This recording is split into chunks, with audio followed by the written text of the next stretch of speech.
Ada masa dalam hidup ketika seseorang percaya bahwa kehadiran teman adalah tempat bernaung, bahwa berjalan bersama, tertawa bersama, dan berbagai cerita adalah tanda bahwa hati bisa dititipkan sepenuhnya kepada seseorang. Pada masa itu, semuanya terasa sederhana. Kedekatan dianggap sebagai bukti bahwa tidak akan ada luka di antara dua orang yang saling percaya. Namun, waktu memiliki caranya sendiri untuk membuka hal-hal yang sebelumnya tersembunyi.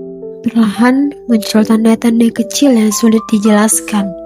Tawa yang dulu hangat berubah menjadi sekedar gema. Perhatian yang dulu tulus berubah menjadi basa-basi yang terabaikan. Ada getir yang muncul setiap kali cerita pribadi direspon dengan senyum yang terasa jauh. Retakan pertama muncul tanpa suara, hanya sebuah unggahan di media sosial, sebuah candaan yang menggunakan kesalahan seseorang sebagai bahan lelucon. Tidak ada nama yang disebut, tetapi jelas siapa yang sedang dibicarakan. Hal yang seharusnya menjadi rahasia, kini menjadi hiburan bagi orang lain.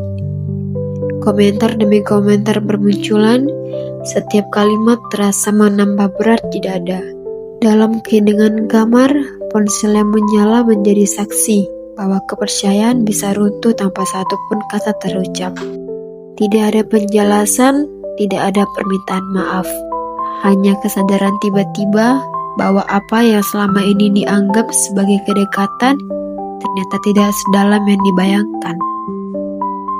Langkah kaki mulai menjaga jarak, bukan karena membenci, tetapi karena hati ingin dilindungi. Senyum tetap dipancarkan, tetapi tidak lagi sepenuh dulu. Kepercayaan yang dulu mengalir begitu mudah kini mengiring perlahan. Di taman yang sepi, saat angin berhembus pelan, seseorang menyadari bahwa kehilangan bukan akhir dari segalanya. Justru dari sinilah belajar. Belajar bahwa tidak semua yang berjalan bersama memiliki niat yang sama. Belajar bahwa kedekatan tidak selalu berarti ketulusan. Belajar bahwa beberapa orang hadir hanya ketika suasana bahagia, namun menghilang saat empati seharusnya diberikan. Suara itu ketika cahaya matahari memudar menjadi jingga, hati terasa lebih ringan. Bukan karena luka telah hilang, tetapi karena pemahaman baru mulai tumbuh. Pemahaman bahwa menjaga diri bukanlah keegoisan, melainkan bentuk penghargaan terhadap perasaan sendiri. Kepercayaan tidak harus dicabut, hanya perlu diberikan dengan lebih bijak. Retakan sunyi itu mungkin kecil, tetapi cukup untuk mengubah cara seseorang melihat hubungan. Tidak membenci siapapun, hanya belajar bahwa tidak semua orang layak menerima seluruh kepercayaan yang selama ini diberikan tanpa batas.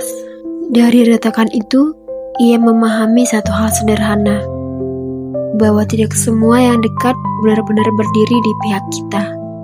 Dan terkadang, sunyi lebih jujur daripada tawa yang terdengar palsu.